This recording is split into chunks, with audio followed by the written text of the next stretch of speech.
The convoy was supposed to be routine.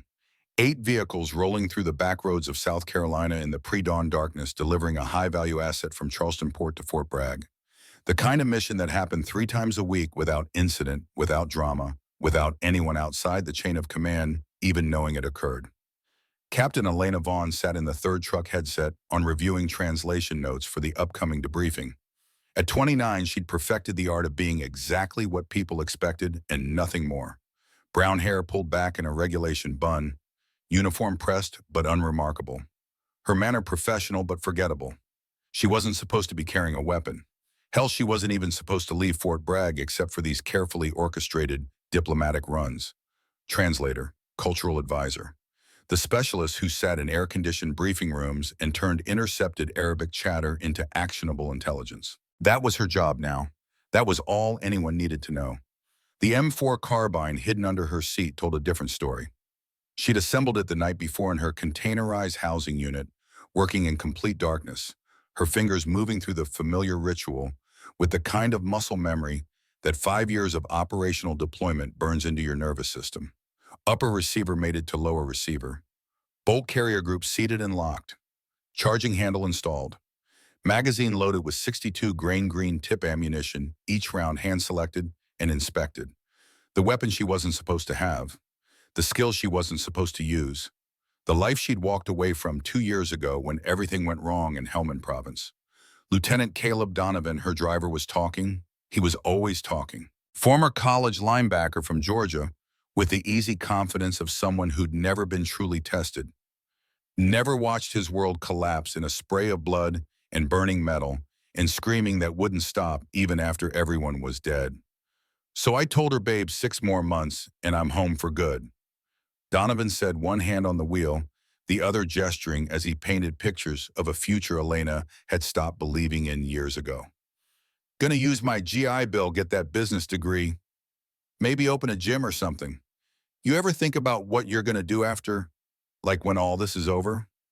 Elena made a non-committal sound, her eyes tracking the terrain rolling past in the gray light of approaching dawn. Pine forest giving way to farmland, giving way to industrial zones. The kind of landscape that looked peaceful until it wasn't, until the trees concealed threats and the gentle curves of country roads became kill zones designed by people who understood how Americans thought, how they moved, where they were vulnerable. I mean, you speak like 4 languages, right? Donovan continued. That's got to be worth something in the civilian world. Consulting or whatever. Better than getting shot at anyway. In the turret above them, Specialist Wyatt Sterling shifted his weight, the .50 caliber machine gun tracking slowly across their sector of responsibility. 22 years old, fresh from advanced infantry training, this being his first real deployment outside the wire. Elena could feel his nervous energy radiating down through the vehicle's frame, the kind of fear that kept you sharp or got you killed depending on how you managed it. You good up there, Sterling? Donovan called up. Yes, sir, just keeping eyes out. Sir, I work for a living kid. It's Lieutenant. The convoy had departed Fort Bragg at 05:30, 90 minutes behind schedule because nothing in the military ever happened on time. Equipment checks ran long. A replacement driver had to be found for the second vehicle. By the time the 8-truck column finally rolled through the gate, the sun was starting to paint the eastern horizon in shades of gold and crimson that reminded Elena of tracer fire, of burning buildings, of a world on fire. She'd checked her translation materials 3 times, reviewed the cultural briefing notes, made sure her interpreter credentials were easily accessible in her tactical vest. Everything official, everything documented, everything that said non-combatant in every possible way. The M4 under her seat remained a secret between her and the darkness. Captain Derek Morrison commanded the convoy from the lead vehicle, a squared-away ranger with 15 years of experience and the kind of calm competence that made soldiers feel safe even when they shouldn't. His pre-mission briefing had been textbook. Route timeline procedures for contact with the enemy forces. He'd glanced at Elena during the section on civilian personnel protocols. Stay in your vehicle. Let the security element handle any threats. Don't be a hero. She'd nodded politely the same way she always did. The asset they were transporting, codenamed Phoenix, rode in the 5th vehicle, sandwiched in the middle of the formation where he'd be hardest to reach if something went wrong. Syrian defector, former intelligence officer with the Republican Guard, the kind of source that could unravel entire networks if he lived long enough to be debriefed properly. Elena would be translating those sessions, pulling information from a man who'd spent 20 years learning how to lie convincingly. She'd read his file, knew his background, his family structure, the psychological levers that would make him cooperate. The agency loved her for that, for her ability to navigate the cultural complexities that turned hostile sources into willing collaborators. They had no idea who she really was, who she used to be. The ambush site had been chosen with professional precision. A bridge crossing over a marshy tributary, the road narrowing to a single lane in each direction. Trees pressing close on both sides, their branches forming a canopy that would diffuse any aerial surveillance. Sightlines deliberately limited. Escape routes non-existent without driving through potential kill zones. Whoever planned this knew what they were doing. When the IED detonated under the lead Humvee, Elena's world narrowed into the crystalline focus that came from training most people never received. Time didn't slow down. That was a myth perpetuated by people who'd never been in real combat.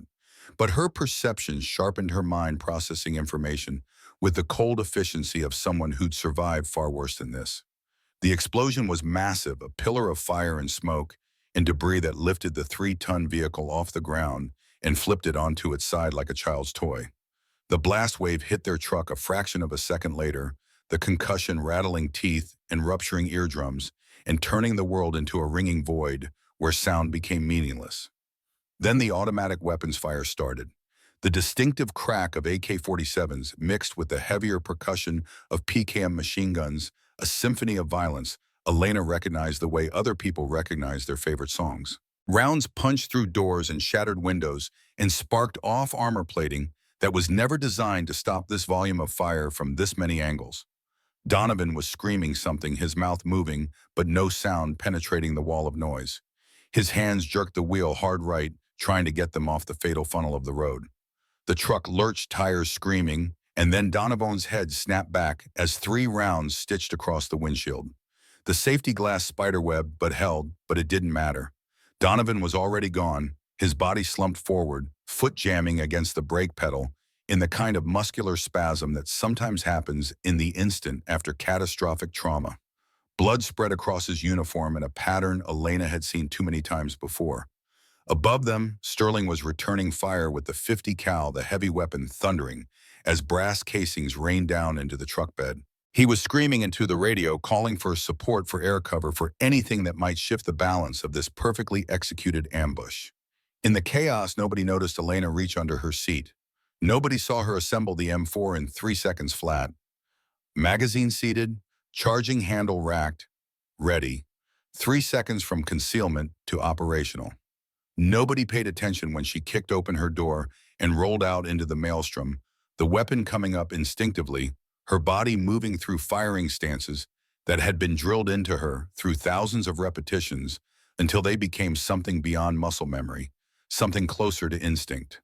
Because everybody thought they knew who Elena Vaughn was, the quiet translator who kept her head down and filed her paperwork and never caused problems. The linguistic specialist who'd never seen real combat, never fired a shot in anger, never been anything more than support personnel shuffling between air-conditioned offices and climate-controlled briefing rooms. They had no idea who she used to be. For Helmand Province broke something inside her that she wasn't sure would ever fully heal. Elena's first target was a fighter positioned in elevated terrain to the left, partially concealed behind a cluster of boulders, firing controlled bursts from a PKM machine gun that was systematically shredding the convoy's defensive positions. The weapon's muzzle flash gave him away, bright orange strobing in the gray dawn light. Range approximately 200 meters. Wind negligible, maybe 3 miles per hour from the southeast. Temperature 68 degrees, humidity 70%. Her mind calculated the adjustments, automatically factoring in variables most shooters never even considered. She acquired the target through her holographic sight, a red dot floating in space superimposed over a human being who was trying very hard to kill her friends. Her breathing slowed despite the adrenaline screaming through her system. Exhale halfway, hold. Press the trigger with smooth, steady pressure that wouldn't disturb her sight picture. The rifle cracked once. 200 meters away, the fighter's head snapped back. He toppled forward over his machine gun, disappearing from view behind the boulder that had been his firing position and would now be his grave. Nobody noticed. The chaos of the ambush was too loud, too violent, too all-consuming for anyone to register one more weapon firing among dozens. Elena transitioned to her next target. A second fighter was moving through dead ground on the right flank using terrain, while staying low, advancing during moments when the defender's attention was focused elsewhere. He was good, professionally trained. The kind of operator who understood that movement attracted attention and stillness was survival. She tracked him through her optic patient, waiting for the moment when he'd have to expose himself to acquire a firing position. Her grandfather had been a deer hunter in Montana, had taught her that the key to shooting wasn't pulling the trigger. It was knowing when to pull the trigger. Timing mattered more than marksmanship. The fighter paused, starting to shoulder his weapon, and Elena fired twice. Both rounds center mass. The man dropped like someone had cut his strings, his rifle clattering away across the rocks. Still nobody noticed her. The convoy was beginning to organize its defense, now soldiers finding covered positions, establishing sectors of fire, returning fire, with increasing coordination. But they were reactive, responding to threats as they appeared, fighting from a position of disadvantage against an enemy that had chosen the time and place and manner of engagement. Elena was doing something different. She was hunting. Her third target was the most dangerous, a fighter with what looked like a Chinese-made QBZ-95 rifle, the kind of weapon that suggested military training rather than militia background. He was coordinating movement on the left flank, using hand signals to direct other fighters into position for what would probably be a flanking assault designed to roll up the convoy from its weakest point.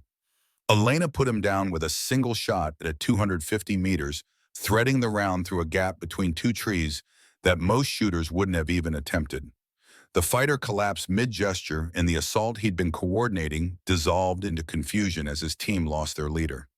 "Who the hell is shooting?" Sterling screamed from the turret, swinging his .50 cal to track for additional friendly positions. "We got another vehicle in play. Who's out there?" Elena didn't answer. She was already scanning for her next target, her mind automatically prioritizing threats based on weapon type, position, and capability. Years of training and operational experience had taught her to read a battlefield the way other people read books, understanding not just what was happening now, but what was about to happen next. The next phase of the ambush came exactly as she predicted. A team of 4 fighters emerged from a concealed position on the right, moving fast and low, trying to close the distance to the convoy, while the defenders were focused on the machine gun positions in the high ground. It was good tactics, the kind of coordinated assault that spoke of rehearsal and preparation. Elena engaged them methodically. 4 shots, 4 targets, 4 seconds. Each fighter dropped in turn, the last one actually making it to within 50 meters of the convoy before her bullet found him. He stumbled forward 2 more steps, momentum carrying his body before collapsing into the dirt in a spreading pool of blood that looked black in the early morning light. Captain Morrison had made it out of the destroyed lead vehicle. Somehow his tactical vest scorched his face, blackened with soot. But he was functional, pooping, calling out commands and trying to organize a coherent defense from behind the overturned Humvee. His voice carried across the battlefield, cutting through the chaos with the kind of authority that made soldiers believe survival was possible. He saw Elena then, really saw her. Saw the weapon she shouldn't have had, saw the way she was moving, saw the precision with which she was eliminating threats that his trained rangers were struggling to even identify. "Morrison!" he shouted, disbelief and confusion warring across his features. "What the—" Another burst of automatic weapons fire cut him off rounds, sparking off the overturned vehicle, forcing him back into cover. But his eyes stayed on Elena, trying to reconcile the quiet translator he thought he knew with the combat operator, who was systematically dismantling an enemy ambush that should have destroyed them all. The enemy wasn't stupid. They'd noticed that their carefully planned assault was falling apart, that fighters were dropping without apparent cause, that the Americans' defensive fire was suddenly much more effective than it should have been. They began to adapt, to modify their tactics on the fly. Smoke grenades detonated along the right flank, creating a white screen that obscured visual targeting. It was a smart move, the kind of tactical adjustment that spoke of experienced leadership and professional training. Most militia groups would have just kept attacking headlong until they ran out of fighters or courage. But smoke worked both ways. While it concealed enemy movement, It also revealed that movement through patterns of disturbance, through the way bodies displaced the artificial fog, through the shadows and shapes that appeared and disappeared like ghosts trying to manifest into the physical world. Elena watched the smoke, reading the invisible signatures of people moving through it, predicting where they would emerge based on terrain and tactics and the simple geometry of assault routes. When the first fighter burst out of the screen, she was already tracking him, her rifle following his movement with the smooth precision of a hunting cat stalking prey. Single shot, center mass, no hesitation. The man fell, his momentum carrying him forward into a tumbling crash that kicked up dust and scattered his weapon across the ground. Two more emerged simultaneously, trying to overwhelm her through speed and numbers, thinking they could get inside her decision loop and force her into reactive fire. They were wrong. Elena's rifle cracked twice in rapid succession, the shots coming so close together they almost sounded like one continuous sound. Both targets down. The smoke began to clear and Elena saw what she'd been worried about. A heavy machine gun position being established in the high ground, a crew working quickly and professionally to get the weapon into battery. That was the kind of firepower that could shred the convoy's light armor, that could kill everyone who'd survived this long through luck and her intervention. She didn't have a clear shot. The gunner was behind cover, only his head and shoulders visible, and the angle was wrong. The geometry all fucked up by elevation and distance, and the boulder cluster they were using for protection. But the ammunition handler was exposed, carrying a heavy belt of linked rounds to feed the weapon. Elena shot him first. The man dropped, scattering ammunition across the rocky ground in a brass waterfall that glittered in the strengthening light. Then she waited, counting seconds in her head, knowing what would happen next because she'd been on the other side of this equation enough times to predict human behavior under stress. The gunner leaned out to see what happened to his partner. Fatal mistake. Elena's round caught him in the throat, the kind of devastating hit that ended fights instantly. He toppled backward, disappearing from view, and the machine gun position went silent, transformed from a critical threat into irrelevant wreckage in the span of 3 seconds. Morrison. Captain Morrison was moving toward her now, keeping low, using the vehicles for cover, his face a mask of confusion and shock and dawning comprehension. "Where did you... How are you?" "We need to move, sir," Elena said, her voice calm despite the adrenaline singing through her system like electricity through copper wire. "They're going to try to flank us from the north once they realize the frontal assault isn't working." "How do you know that?" "Because that's what I would do." Morrison stared at her for a moment, trying to reconcile the quiet translator he thought he knew with the combat operator who was reading the battlefield with the confidence of someone who'd done this before, who'd survived worse than this and come out the other side, changed but functional. Whatever questions he wanted to ask would have to wait. He was a good officer, the kind who understood that survival took precedence over understanding. He keyed his radio, calling out orders, redirecting his soldiers to the positions Elena had identified, trusting her assessment because the evidence of her capability was literally scattered across the battlefield in the form of enemy dead. The convoy's defensive fire became more focused, more effective, denying the enemy the freedom of movement they needed to execute their tactics. Elena continued her methodical elimination of threats, each shot a decision, each bullet a solution to a specific problem. She wasn't spraying and praying like some of the younger soldiers, wasn't burning through ammunition in panic. Every trigger press was deliberate, calculated, final. The enemy's will broke somewhere around the 15-minute mark. One moment they were fighting hard, trying to execute their ambush plan, despite casualties that should have been impossible. The next, they were melting away into the terrain, abandoning weapons and equipment in their haste to disengage, to escape, to survive. Elena tracked the retreat through her optic, but didn't pursue. Let them run. Let them carry stories back about the convoy that couldn't be killed, about the invisible shooter who dropped fighters from impossible ranges, about the Americans who refused to die according to plan. Fear was a weapon too. Sometimes the survivors did more damage to enemy morale than the dead ever could. The sudden silence was almost as shocking as the initial explosion had been. Ringing ears, the smell of cordite and blood and diesel fuel. Dust settling slowly in the morning air, painting everything in tones of gray and amber. Soldiers began calling out status reports, checking casualties, accounting for equipment and ammunition expenditure. Elena safed her weapon and set it down, then immediately moved to check on Donovan. She already knew he was gone. The headshots that had killed him weren't survivable, weren't the kind of wounds you walked away from with good medical care and luck. But she checked anyway, going through the motions, maintaining the fiction for a few seconds longer. "He's gone," she said quietly to Sterling, who had climbed down from the turret and was staring at his dead driver with the kind of shock that came from witnessing violent death up close for the first time. "Who are you?" Sterling asked, his voice hollow, his eyes not quite focused. "Really? Just a translator soldier. Now, help me get him out of the seat. We need to get this convoy moving before they decide to come back with friends." Captain Morrison organized the consolidation with practiced efficiency. The lead vehicle was a total loss, its crew of 4 killed instantly by the IED. 2 other soldiers wounded, neither critically. Equipment damaged, but mostly functional.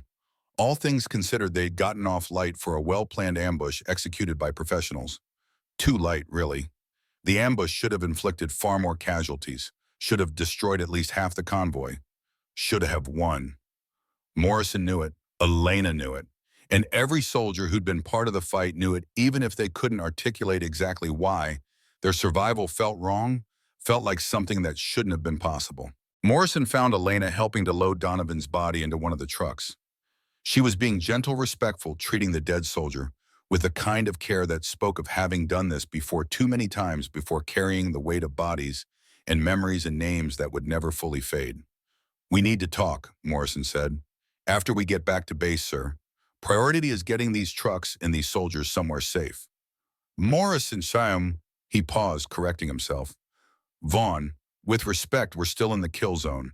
Questions can wait. Survival can't." She was right, and he knew it. Morrison bit back his interrogation and returned to organizing the convoy for movement. The damaged lead vehicle was stripped of equipment and abandoned. The remaining 7 trucks reorganized into a tighter formation.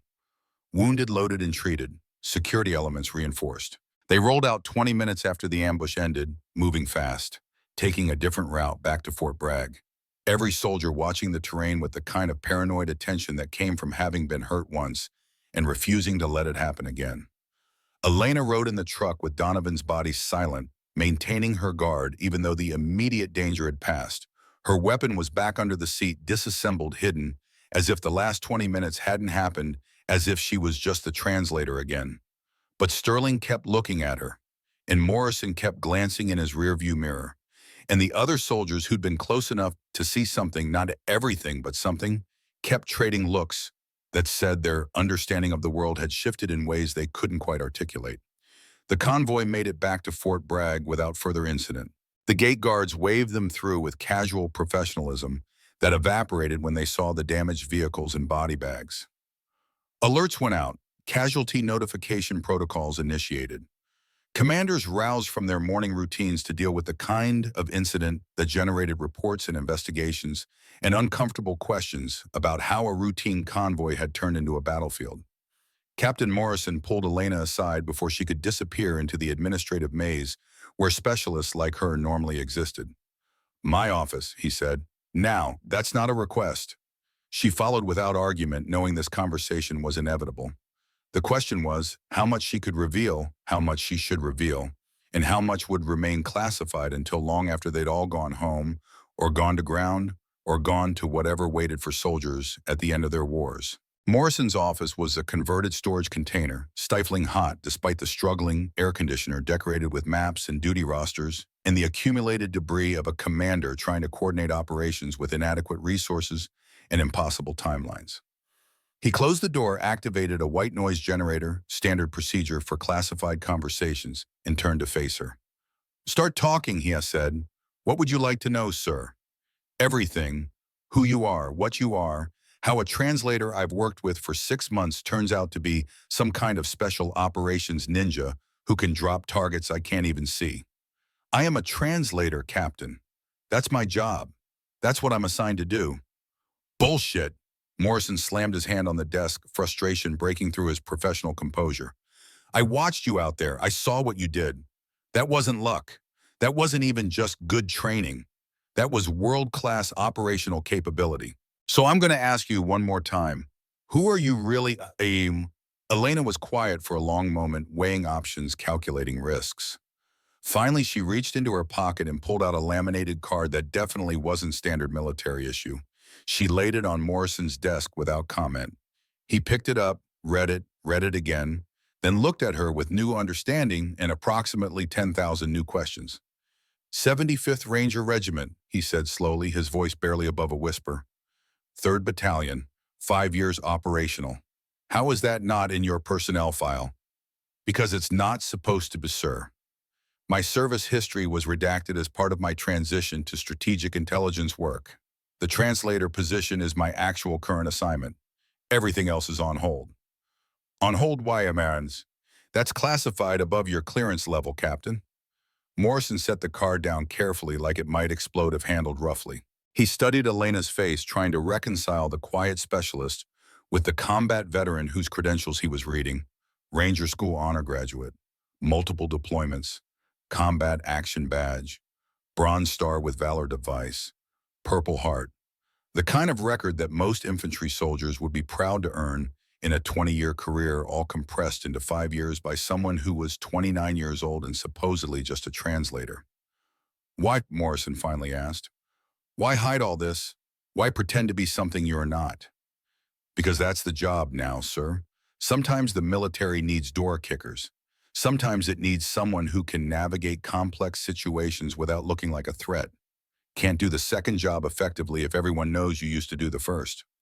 Outside the office, Elena could hear the organized chaos of a base dealing with casualties and damaged equipment. Inside, Morrison was trying to figure out what to do with information that was clearly above his pay grade and probably above his need to know. The ambush, he said. You're shooting. How many did you take down? I didn't keep count, sir. I was focused on threat elimination. Ballpark estimate? 12 confirmed, maybe 15. 15 enemy fighters eliminated by a single shooter in approximately 20 minutes, while the entire rest of the convoy was struggling to establish basic defensive fire. The mathematics of it were staggering, the kind of numbers that appeared in after-action reports from special operations missions, not routine convoy security. Jesus Christ, Morrison muttered. He picked up her credentials again, studying them more carefully this time, noting details he'd missed on first reading. Your file says you left active combat roles after an incident in Helmand Province. Medical discharge. Possible PTSD. Reassignment to non-combat duties, pending psychological evaluation. That's correct, sir. Is it true? Elena met his eyes, and for just a moment, he saw something there that made him understand why she'd been pulled from frontline service. Not weakness, not trauma in the conventional sense, but something else. Something harder to define.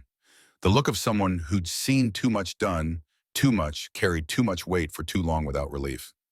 Parts of it are true, sir, she said quietly. The parts that need to be. Before Morrison could push further, his radio squawked to life. The base commander wanted a briefing, casualty reports, tactical assessment, plans for recovery and retaliation. The administrative machinery of war grinding into motion, generating paperwork and investigations, and the kind of scrutiny that would make everyone's lives complicated for the next several weeks. We're not done with this conversation, Morrison told Elena. Understood, sir. But respectfully, I think we are. What happened today was an aberration. Tomorrow, I'll go back to being the quiet translator who sits in meetings and files reports. Nobody needs to know anything different. My soldiers know different. Sterling saw you. Half the convoy saw you. They saw someone shooting. In the chaos of combat, memory gets fuzzy. Details blur. By tomorrow, they'll remember that everyone fought hard and we won. That's what matters. She was right, and Morrison knew it. In the retelling and the official reports and the stories that would circulate through the base, the specific details would fade. The ambush would become another near miss, another close call, another example of American soldiers fighting their way out of a bad situation through courage and training. Unless he pushed it, unless he made it an issue. Unless he decided that protocol and procedure mattered more than operational security and the quiet career of a woman who'd clearly paid enough prices already. Get out of here, he finally said. Get cleaned up. Write your report. Standard translator, observations, nothing more. I'll handle the tactical debrief. Thank you, sir. Elena retrieved her credentials, pocketed them, and turned to leave. She paused at the door. Captain, the soldiers who died today, Donovan and the others, they deserve proper recognition. This wasn't their fault. They fought well. Make sure that's in your report. I will. She left without another word, disappearing into the late afternoon heat, just another soldier moving through the organized chaos of a forward operating base, dealing with casualties and complications. Within minutes, she'd vanished into the administrative areas where translators and intelligence personnel existed, becoming invisible again. Morrison sat alone in his stifling office, holding her credentials, trying to decide what he believed and what he should do about it. Finally, he locked the card in his personal safe and went to brief the base commander on an ambush that could have been a disaster but somehow became a victory. He never mentioned Elena Vaughn by name, just referred to effective defensive fire from convoy security elements and let the details stay vague. Some truths were too complicated for official reports. Some stories were better left untold. But as the sun set over Fort Bragg, painting the sky in shades of orange and red that looked too much like fire, Morrison couldn't stop thinking about the quiet translator who'd saved his convoy with skills that shouldn't exist, with precision that bordered on supernatural, with a past that was apparently too classified for anyone to know.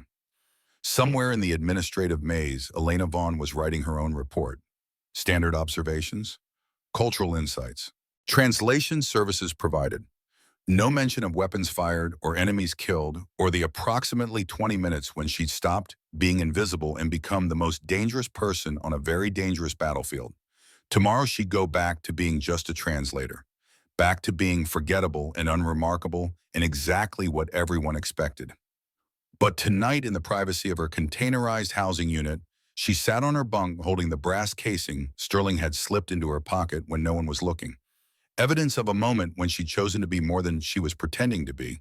She turned the casing over in her fingers. 56 millimeter, once fired, properly extracted and ejected. The physical proof that you couldn't run from who you were, not when the situation demanded that you become yourself again. Elena set the casing on her footlocker and lay back on her bunk, staring at the ceiling, listening to the sounds of a base settling into evening routine. Somewhere out there, questions were being asked, reports were being filed, and people were starting to wonder who Elena Vaughn really was. She closed her eyes and let the exhaustion take her, knowing that tomorrow would bring new complications, new questions, new decisions about whether she could keep hiding from the warrior she used to be. The questions would come tomorrow. The investigations, the interrogations disguised as debriefs. Someone would want to know how a translator had saved an entire convoy. Someone would start digging into her past. And somewhere out there, the people who'd planned that ambush were already planning their next move. Elena turned the brass casing over in her fingers one more time, then slipped it under her pillow. Sleep finally came, but it brought no peace. Only dreams of fire and gunshots and faces she couldn't save. 3 days after the ambush, Elena still couldn't shake the feeling that she was being watched. The investigation had begun within hours of their return to Fort Bragg. Intelligence officers interviewed survivors, analyzed enemy tactics, tried to determine if this was an isolated incident or part of a larger pattern. They found evidence that troubled them deeply. 17 enemy bodies recovered from the battlefield, all killed by precision rifle fire. The shot placement, the ranges, the apparent sequence of target elimination, it all suggested a level of marksmanship that exceeded anything a standard convoy security element should have been capable of producing under ambush conditions. Major Garrett Ashford arrived at Fort Bragg on the second day.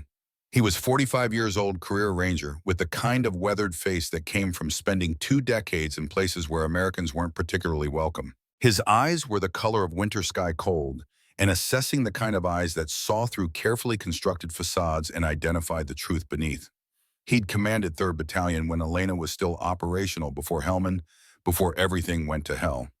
He knew exactly who she was, what she was capable of, what had broken her badly enough that she'd requested reassignment to translator duty, despite being one of the most effective combat operators the regiment had ever produced. Elena was in her office translating intercepted communications when Ashford found her. She looked up from her computer screen and felt her stomach drop. Seeing him here meant complications, meant questions she didn't want to answer, meant the past she'd been running from had finally caught up. "Major," she said, standing at attention, At ease, Captain. Ashford closed the office door behind him. We need to talk about what happened on that convoy. I filed my report, sir. Standard translator observations. Nothing outside my area of responsibility. Your report was bullshit, and we both know it. Ashford pulled a chair over and sat down without being invited. I've read the forensics analysis. I've interviewed the survivors. I know what you did out there, Elena. The question is why you did it when you've spent the last 2 years convincing everyone you're not that person anymore. Elena sat back down slowly, her mind racing through options and finding none of them particularly appealing. Lying to Ashford was pointless. He'd trained her, deployed with her, knew her capabilities better than almost anyone alive. But admitting the truth meant opening doors she'd worked very hard to keep closed. Emergency circumstances required appropriate response, sir. Self-defense protocols. Nothing more. 17 confirmed kills is not self-defense.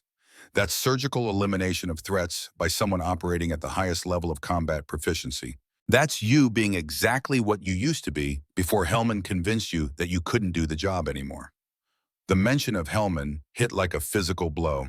Elena's hands clenched involuntarily, her breathing becoming slightly irregular.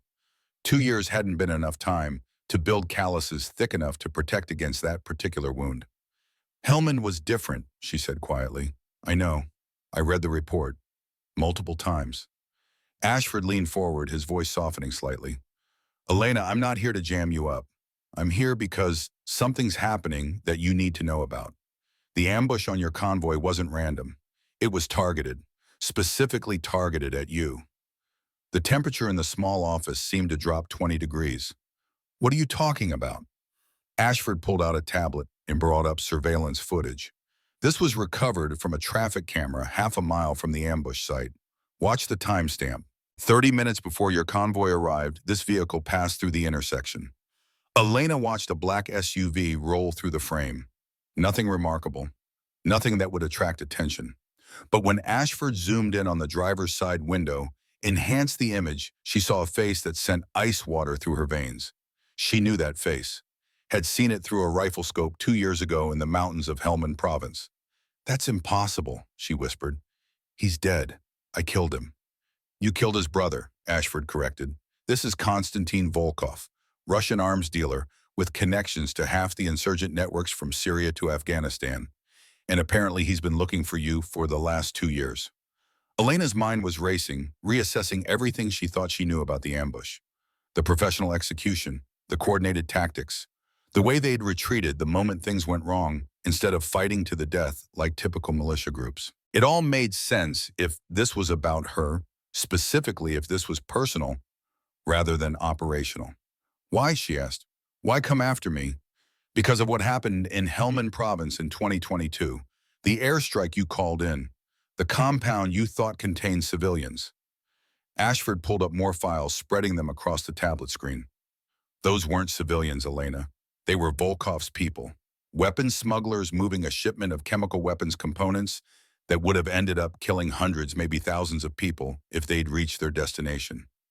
The world seemed to tilt sideways. The report said civilians, women and children. The intelligence said the intelligence was wrong, deliberately wrong. Ashford's voice was hard now, angry in a way she rarely heard from him. Someone in the chain of command filed a false after-action report. Made you think you'd called an airstrike on innocent people, when in reality you just destroyed one of the most significant weapons trafficking operations in the region. You saved lives, Elena, hundreds of lives, and someone wanted you to think you'd done the opposite. Elena felt like she was going to be sick. 2 years of guilt, 2 years of therapy, 2 years of convincing herself she couldn't trust her own judgment in combat situations, all of it based on a lie. All of it manufactured to break her psychologically, to remove her from operational status. Who, she demanded, who would do that? That's what we're trying to figure out. But whoever it was, they had access to classified after-action reports. They had the authority to modify official records. And they succeeded in taking one of our most effective operators off the board for 2 years. Ashford paused. Until you proved on that convoy that you're still very much capable of doing the job. The ambush, Elena said, pieces clicking together in her mind. Volkov knew I'd be on that convoy. Someone told him. The same someone who filed the false report. That's our assessment. We've got a mole, Elena, someone in Special Operations Command who's been feeding information to hostile actors. Someone who's been protecting Volkov's networks by removing threats before they can do serious damage. And you were threat number one. Elena stood up and walked to the small window overlooking the motor pool. Outside, soldiers were conducting routine maintenance on vehicles, living their normal lives unaware that the foundations of everything they trusted were compromised. She'd spent 2 years trying to disappear, trying to become invisible, and it had all been for nothing. The enemy had known exactly where she was the entire time. "What do you need from me?" she asked. "I need you to come back. Not full operational status. I know you're not ready for that, might never be ready for that after what you went through. But we're putting together a special task force, Project Sentinel, hybrid role, intelligence analysis, tactical advisory, and when necessary, direct action support. You'd be part of a team, shared decision-making, shared responsibility, not carrying the weight alone anymore." It was tempting, more tempting than Elena wanted to admit. The ambush had reminded her of something she'd almost forgotten, that she was good at this, that her skills had value, that there was satisfaction in protecting people who needed protecting. But it had also reminded her why she'd left. The weight of life and death decisions, the possibility of making another mistake, the fear that next time she might not be lucky enough to have been lied to, that next time the people she killed might actually be innocent. "I need to think about it," she said. "You've got 24 hours. Because Volkov isn't going to wait. Our intelligence suggests he's planning something big. Something on U.S. soil. And we think the mole is helping him coordinate it." Ashford stood and moved toward the door, then paused. "Elena, what you did in Helmand, the real version, not the lie they told you, that was the right call. You made the correct decision based on available intelligence. Good soldiers died in that operation, including Volkov's brother, who was one of the main traffickers. But you saved hundreds of lives. Don't let the bastards who lied to you take that away." He left, and Elena was alone with information that recontextualized 2 years of her life. Everything she'd believed about herself, about her judgment, about her fitness for combat operations, all of it built on foundations that turned out to be sand. She sat back down at her desk and pulled up the original Helmand after-action report on her classified terminal. Read it with new eyes. Saw the discrepancies she'd missed before because she'd been too traumatized to question the official narrative. Saw the signature at the bottom of the report. David Shaw, Defense Intelligence Agency contractor. 20 years of service. Spotless record. The man who'd told her she'd killed children. The man who'd filed the paperwork that destroyed her confidence and removed her from the field. The man who was currently assigned as the handling officer for Phoenix, the Syrian defector they'd been transporting during the ambush. The man who'd known exactly which convoy Elena would be on. She pulled up Shaw's personnel file and started reading. Started looking for patterns. Started doing what she'd been trained to do: analyze intelligence, identify connections, build networks of association that revealed hostile actors hiding in plain sight.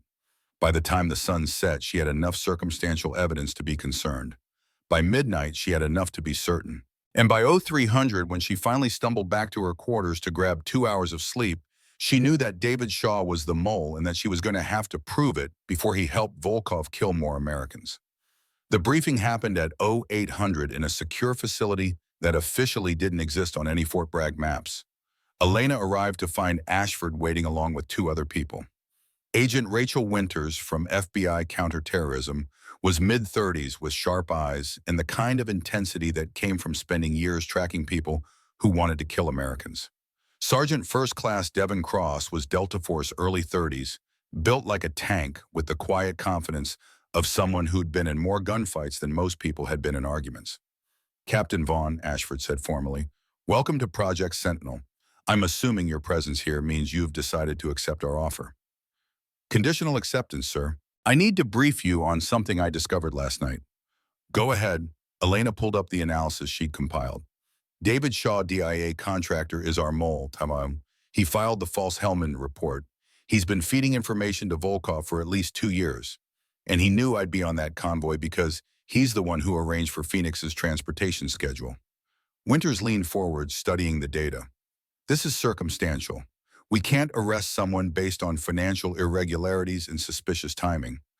I'm aware, but I can prove it if you give me access to his communications and let me do what I'm trained to do, which is find patterns in noise, build networks from fragments, identify hostile actors through behavioral analysis. Elena pulled up more files. Shaw has made 17 trips to Dubai in the last 2 years, always for 72 hours, always paying cash for hotels despite having government travel cards. And every trip corresponds with major intelligence failures in operations targeting weapons trafficking networks. Cross spoke for the first time, his voice surprisingly soft for someone his size. Dubai's a major hub for arms dealers, neutral ground where deals get made. If Shaw's meeting with Volkov there, it would explain how they've stayed ahead of our operations. Exactly, Elena said. And look at the timing of his most recent trip, 2 weeks before the Convoy ambush. 3 days in Dubai, then back to his normal pattern. But his credit card shows a purchase at a shipping facility in Charleston the day before Phoenix arrived at the port. Ashford studied the data with the careful attention of someone who'd spent a career evaluating intelligence.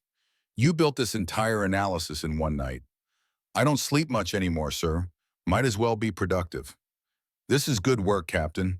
But Winters is right. It's not enough for prosecution. We need hard evidence. Communications. Financial transfers. Something that proves coordination with Volkov. Then let me get it. Put me in a room with Shaw. Let me interview him the way I used to interview hostile sources. I'll get you what you need. No, Winters shook her head. If Shaw's our mole and he realizes we're onto him, he'll rabbit.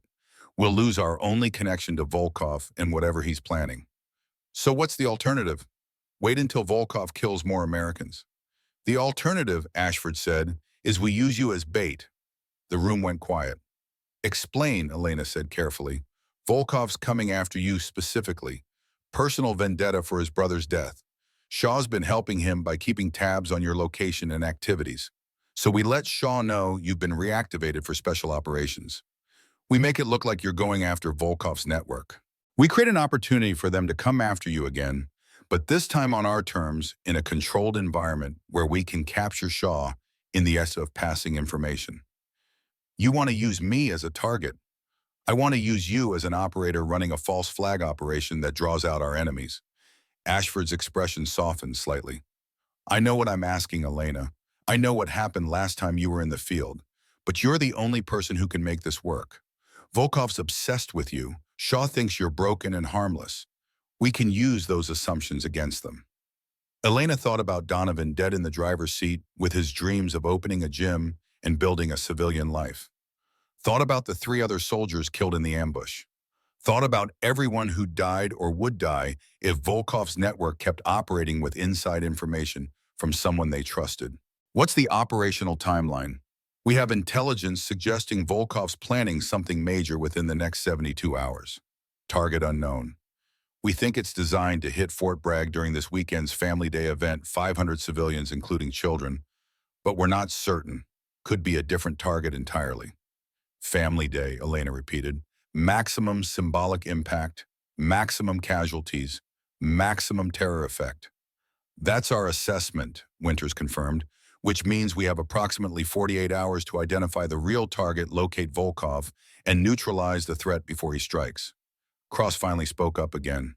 If we're using Captain Vaughn as bait, we need to make sure the hook is convincing. Shaw's smart. He'll be watching for traps. We need to create a scenario that looks legitimate enough to draw him out, but controlled enough to keep Vaughn safe. I don't need to be kept safe, Elena said. I need to stop Volkov before he kills more people. If that means putting myself at risk, I'm willing to accept that. That's not how we operate in Sentinel, Ashford said firmly. We're a team. We make decisions collectively. We share risk collectively. Nobody goes into danger alone. That's not negotiable. It was different from how Elena had operated in the Rangers, where she'd often been the designated marksman, operating semi-independently, making life and death decisions in the space of a heartbeat, without time to consult anyone. The idea of shared responsibilities, shared decision-making, it was appealing in a way she hadn't expected. Understood, sir. What do you need me to do?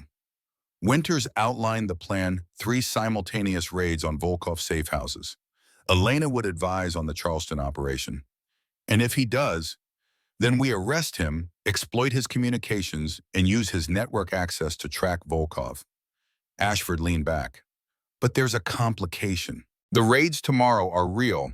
We will be hitting actual Volkov assets, which means there will be genuine hostile forces who will be trying to kill us. This isn't just theater, it's a live operation with all the normal risks. Elena felt something shift inside her. Not fear exactly, more like anticipation. The sense that she was about to step back into a role she'd been avoiding for 2 years, that the person she used to be was still there beneath all the guilt and trauma waiting for permission to exist again. "I'm in," she said. "What's my role?" "Charleston Safe House. You'll be tactical advisor on site. You read the situation, you call the shots, but Cross is team leader on actual entry. Winters will be running Overwatch from the operations center, monitoring Shaw's activities. I'll be coordinating all 3 raids from here." "What about Phoenix?" Elena asked. "The defector we were transporting." "Where is he now?" "Secure facility, being debriefed by agency personnel." "Why?" "Because if Shaw arranged his transportation schedule, Shaw knew what intelligence Phoenix was carrying, which means Volkov knows, which means anything Phoenix tells us might be compromised information designed to lead us into traps." Winters and Ashford exchanged glances. "Good catch," Winters admitted. "We'll sequester Phoenix until we sort out the Shaw situation. Can't risk using his intelligence if it's potentially tainted." The briefing continued for another hour, covering tactical details, communication protocols, rules of engagement. Elena absorbed it all, feeling her mind slip back into operational mode, thinking 3 steps ahead, identifying potential problems before they materialized. It felt natural in a way that translation work never had. Felt like coming home after a long exile. When the meeting concluded, Ashford pulled her aside. "How are you really doing?" he asked quietly. Not the official answer, the real one. Elena considered the question carefully. "I don't know yet, sir. Part of me feels like I'm exactly where I'm supposed to be. Part of me is terrified I'm going to make another mistake and get people killed." "The Hellman report was false. You didn't make a mistake." "I know that intellectually, but 2 years of believing I did that doesn't just disappear because someone tells me the truth. The doubt is still there, the fear that maybe next time I will make the wrong call and it will be real." Ashford nodded slowly. "I'm not going to lie to you. That fear might never completely go away, but you can learn to operate with it to make good decisions despite it. That's what makes you different from soldiers who've never been broken. You know your own limitations. You know how badly things can go wrong. That makes you more careful, not less capable. Or it makes me hesitate at the wrong moment. We'll find out tomorrow night." Elena spent the rest of the day preparing. She drew weapons from the armory, an M4 carbine with modifications she'd specified, a Glock 19 sidearm, spare magazines, tactical gear. Cross helped her zero her optics on the range, both of them putting rounds down range in comfortable silence. He shot well, she noticed. Not as precisely as her, but solid and consistent. The kind of shooter you wanted covering your flank. "Ashford says you were the best designated marksman he ever worked with," Cross said between strings of fire. "Says you could put rounds on target at ranges that shouldn't be possible." "I had good training." "Modesty doesn't suit you, Captain. Own what you're good at." Elena smiled slightly. "All right. Yes, I was exceptional at shooting people from very far away." "That what you want to hear?" "It's a start." Cross loaded a fresh magazine. "What happened in Hellman that made you walk away from it?" "That's classified." "Ashford told me the basics, that you thought you'd killed civilians, that it broke something inside you." He fired 5 rounds in rapid succession, all center mass on the target. "What he didn't tell me is whether you're going to freeze up tomorrow night when things get hot." It was a fair question, the kind of question teammates asked each other when their lives might depend on the answer. "I don't know," Elena admitted. "I haven't been in a real gunfight since Helmand.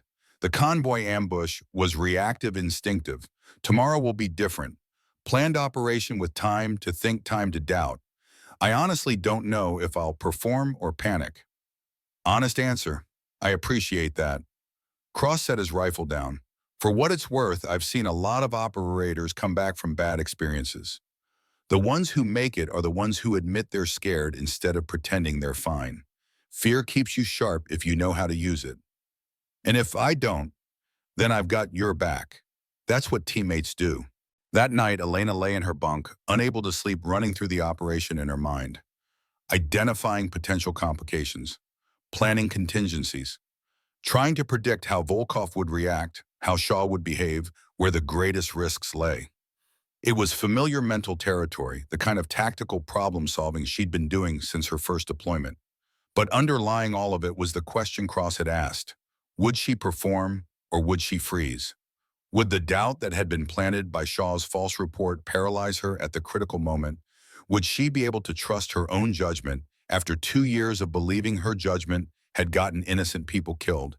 She didn't have answers, only the determination to find out. The next evening, Elena found herself in the back of an unmarked van, rolling toward Charleston with Cross and 4 other operators. The sun was setting, painting the sky in shades of orange and red that reminded her of muzzle flashes of burning buildings, of 1,000 moments when violence had erupted and changed lives forever. 5 minutes, Cross said from the front passenger seat. Everyone check your gear. Elena ran through her loadout one final time. Rifle charged and safety on. Sidearm and holster, spare magazines accessible, radio working, night vision mounted and functional. She was as ready as she was going to be. Captain Cross said, "You're calling tactical decisions on this one. I'm team leader for entry, but you see something wrong, you speak up. Your judgment matters here." Understood. The safe house was an abandoned warehouse in an industrial area where nobody asked questions and nobody looked too closely at what their neighbors were doing. Perfect location for a clandestine operation. Perfect place for an ambush if Shaw had warned Volkov they were coming. The van stopped 2 blocks away.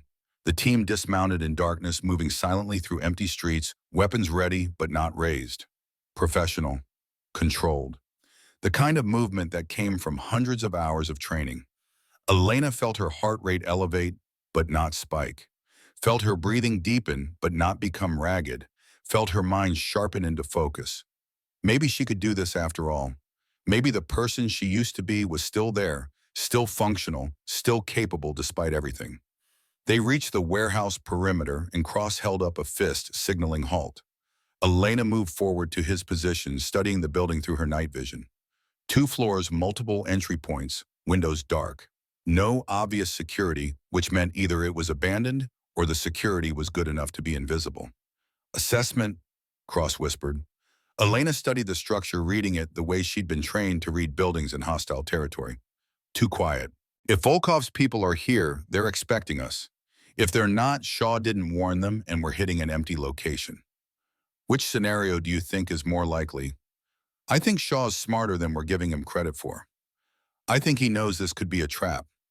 I think he'll warn Volkov but make it look like he didn't. How? By delaying just long enough that the warning arrives after we've already initiated. That way he maintains plausible deniability, communications, delay, technical difficulties, whatever. But Volkov still gets enough advance notice to set an ambush. Cross considered this. So you think we're walking into a trap? I think we should proceed as if we are. Recommendations.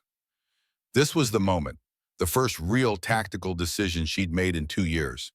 The kind of call that could save lives or get people killed depending on whether her judgment was sound. Elena took a breath and trusted herself. Split the team, 2 elements. One makes entry through the front as planned, draws attention.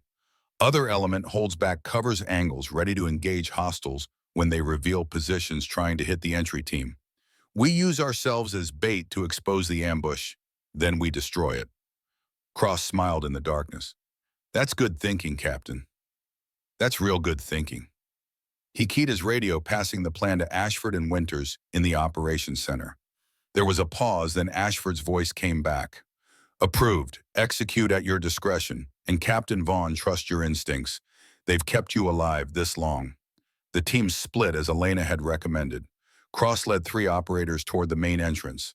Elena took 2 more and positioned them with clear fields of fire covering the building's flank. If hostiles were inside, they'd have to expose themselves to engage the entry team, and when they did, Elena would be ready. She settled into a firing position behind a concrete barrier rifle resting on the support-breathing controlled mine clear. This was familiar territory. This was what she'd been trained for. This was who she'd been before Hellman convinced her she couldn't trust herself. "Entry team moving," Cross's voice whispered through her earpiece. Elena watched through her scope as Cross's element approached the warehouse door, watched as they stacked up in standard formation, watched as the breacher placed charges and everyone prepared for explosive entry. The world seemed to slow down, every detail crystallizing with perfect clarity. And then all hell broke loose. The charges detonated with a sharp crack that echoed through the industrial district. Cross's team flowed through the shattered doorway in perfect sequence, weapons up, moving with the coordinated precision of operators who'd done this 1,000 times. For 3 seconds, there was only the sound of boots on concrete and terse radio calls clearing rooms. Then the warehouse erupted with gunfire. Muzzle flashes strobed from second-floor windows and concealed positions along the interior catwalks. At least 8 hostiles, maybe more, firing disciplined bursts that spoke of military training rather than street thugs playing soldier. They'd been waiting, positioned to create overlapping fields of fire that would turn the warehouse floor into a killing zone. Shaw had warned them, just like Elena predicted, just late enough to maintain deniability, just early enough to set the trap. "Contact multiple hostiles, elevated positions." Cross's voice was sharp but controlled over the radio. "Taking effective fire, needs support." Elena was already moving her rifle, tracking across the building's exterior, looking for the angles of fire she'd anticipated when she made her tactical assessment. There, second-floor window, northeast corner. A figure silhouetted against interior lights, firing down at Cross's team with a belt-fed weapon that was chewing apart their cover. Range 180 meters. Wind minimal. Elevated target angle compensation required.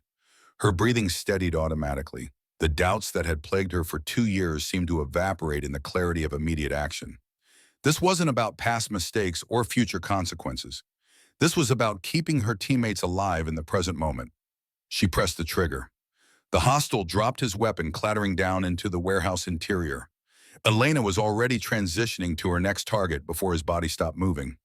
Second floor west side, another figure leaning out to engage Cross's team from a different angle. One shot. Center mass. Target down. "Overwatch has 2 confirmed," she reported calmly, continuing to engage. Her 2 teammates were firing now as well, suppressing other positions, forcing the hostiles to keep their heads down instead of maintaining accurate fire on the entry team. It was working the way Elena had planned. The ambush was being ambushed, the hunters becoming hunted because someone had anticipated their tactics and positioned accordingly. "Entry team moving to cover," Cross transmitted. "Good call, Captain Hitton. Would have been a massacre without your positioning."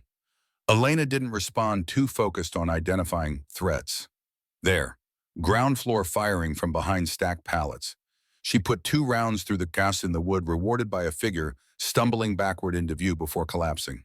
4th hostile down. But there were more. Always more. She could hear them moving inside the warehouse, trying to reposition, trying to adapt to a situation that wasn't going according to their plan. Professional responses from professional soldiers. This wasn't some ragtag militia. These were Volkov's best people, the ones he trusted with high-value operations. "Movement south entrance," one of her teammates called out. 3 hostiles exiting, heading for vehicles. "Take them," Elena ordered, her voice steady despite her heart hammering against her ribs. "Don't let anyone escape to report our tactics." Rifle fire cracked beside her as her teammates engaged. She stayed focused on the warehouse interior, covering Cross's team as they pressed their assault. The entry team was advancing now, using the suppression fire from Elena's position to move forward, clearing rooms, eliminating threats methodically. A hostile appeared in an upper window directly in front of her position, bringing a rifle to bear. Elena fired twice before he could get a shot off. The man fell backward out of sight. 6 down, she reported. "How many more in there?" "At least 4 confirmed," Cross responded. His breathing was heavy, but controlled the sound of someone fighting hard, but not panicking. "Taking fire from interior office section. Need you to suppress that position while we maneuver." Elena shifted her aim, putting rounds through the office windows Cross had indicated. Not trying for kills necessarily, just forcing the hostiles to seek cover, disrupting their ability to engage Cross's advancing team. Covering fire, supporting fire. The kind of shooting that didn't make headlines but kept teammates alive. One of the hostiles made a mistake exposing himself for a fraction of a second too long while moving between positions. Elena's round caught him mid-stride. He went down hard. 7 confirmed. Cross, you're clear to advance on the office section. The firefight continued for another 4 minutes, a brutal, close-quarters battle that filled the warehouse with smoke and noise and the copper smell of blood. Elena maintained her overwatch position, methodically eliminating threats as they appeared, trusting Cross to handle the interior assault while she protected his flanks and prevented reinforcements from complicating the situation. When the last hostile fell and Cross called clear, the sudden silence was jarring. Elena's ears rang from the sustained gunfire. Her hands were steady on her rifle despite the adrenaline crash beginning to hit her system.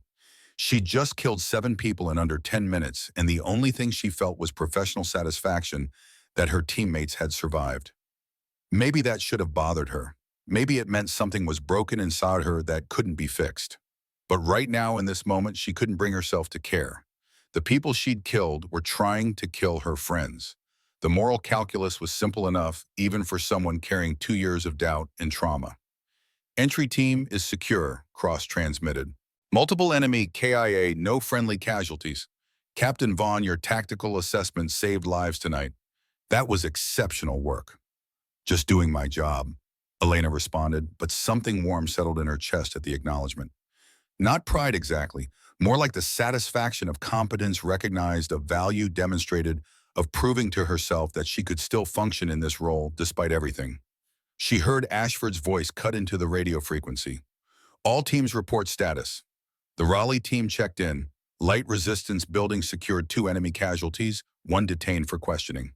The Charlotte team reported similar results. 3 locations hit simultaneously. Volkov's network significantly degraded in a single night. But something felt wrong. Elena couldn't articulate exactly what was bothering her, but years of operational experience had taught her to trust the itch between her shoulder blades. That meant danger hadn't passed yet. Sir, she transmitted to Ashford. Do we have confirmation that Shaw attempted to warn Volkov? There was a pause. Then Winter's voice came through instead. Negative. We've been monitoring all Shaw's communications. He hasn't sent anything, hasn't made any calls, hasn't accessed any encrypted networks. He's been sitting in the operations center, acting completely normal. Elena felt ice water in her veins. That's wrong. We just hit a prepared ambush. Someone warned them we were coming. Are you sure it was an ambush and not just standard security? 8 trained operatives positioned in overlapping fields of fire, waiting in darkness for an assault they couldn't have predicted unless they had advance warning. Yes, I'm sure. Another pause. Elena could hear muffled conversation in the background, Ashford and Winters conferring about something.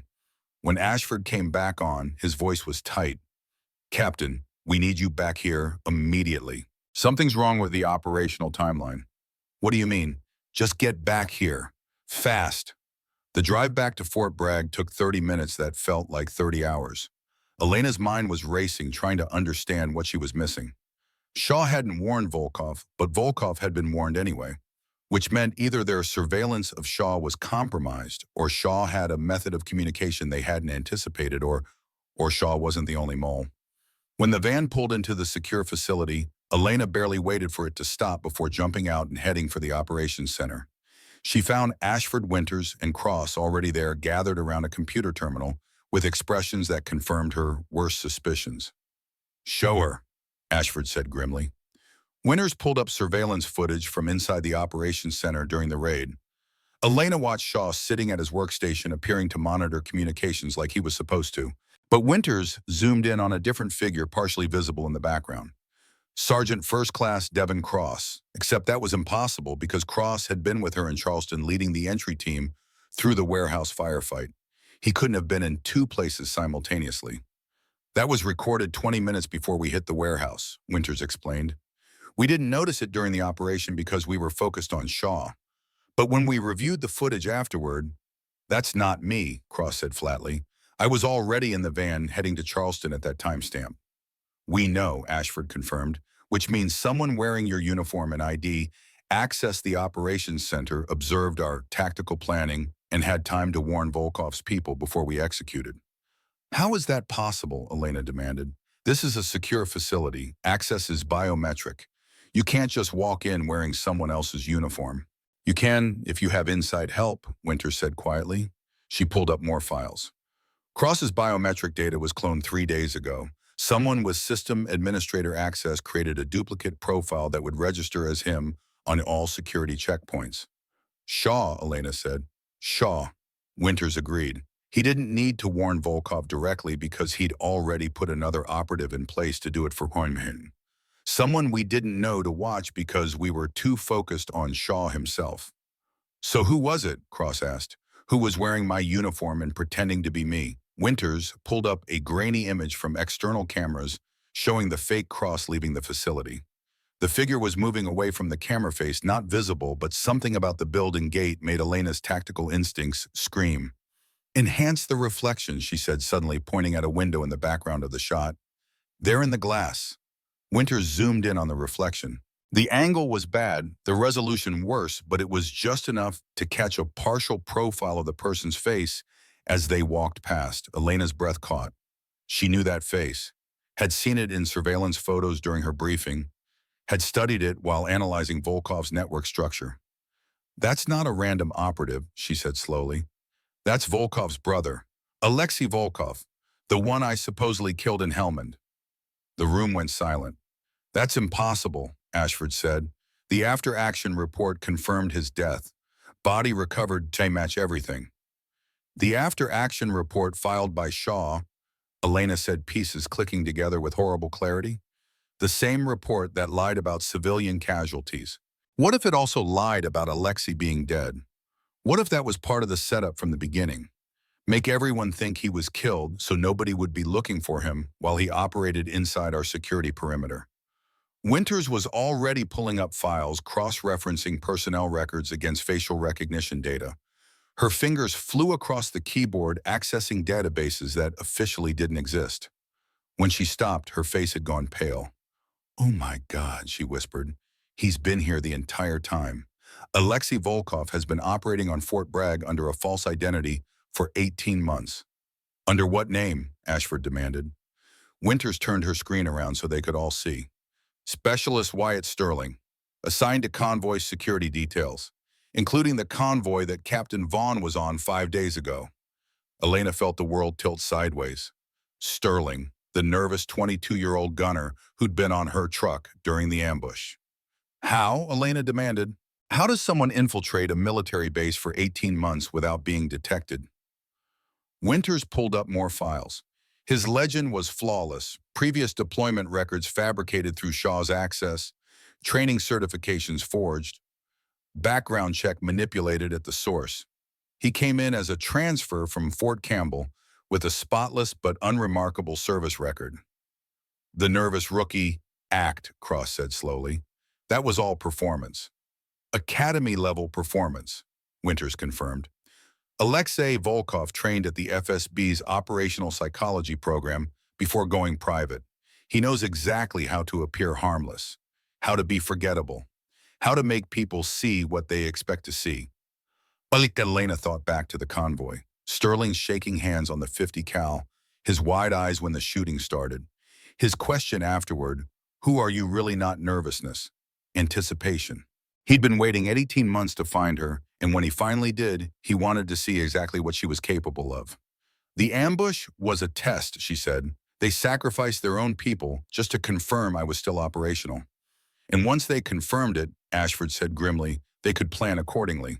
Who'd frozen up when the shooting started? Who'd asked her afterward who she really was? Who'd been there to observe exactly what she was capable of to report back to his brother about the threat she represented? The ambush wasn't about killing me, she said slowly, working through the implications. It was about testing me, seeing if I was still operational, still dangerous. They sacrificed Donovan and the others just to force me to reveal my capabilities. And once they confirmed you were still a threat, Cross said, they could plan accordingly. They knew you'd be brought back into active status. They knew we'd try to use you to draw out Volkov. So they positioned Sterling to feed intelligence about our operations. Where is Sterling now? Elena asked, her voice hard. Ashford checked a terminal. According to personnel records, he requested emergency leave this morning. Family emergency. Left Fort Bragg at 0900 hours. That was after the raid planning session, Winters said. He attended the briefing as Cross, got all our tactical details, then disappeared before we could discover the deception.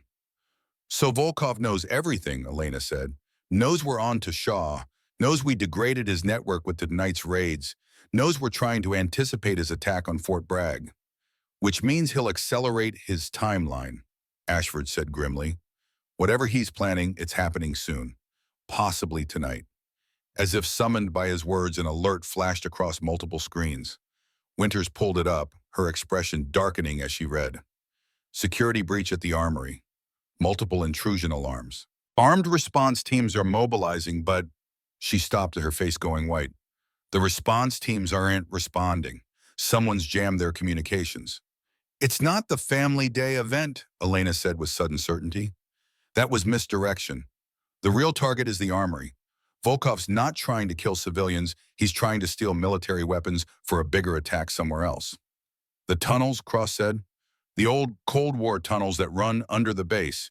If you know they exist, you can use them to access the armory without going through any checkpoints. Ashford was already moving, grabbing weapons, barking orders. All available personnel, full tactical gear, converge on armory access points. Captain Von Cross, you're with me. Winters, coordinate with base security.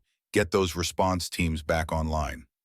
Sir, Elena said, if Sterling gave them our tactical procedures, they'll anticipate standard response patterns. We need to think differently. What do you recommend? Let me go into the tunnels ahead of the main response. I'm smaller, quieter, better in confined spaces. I can get eyes on their operation, identify their strength and positions, relay intelligence for the actual assault. That's a solo infiltration into hostile territory with unknown enemy strength, Ashford said. That's exactly the kind of operation I said we don't do in Sentinel. With respect, sir, we don't have time for debates.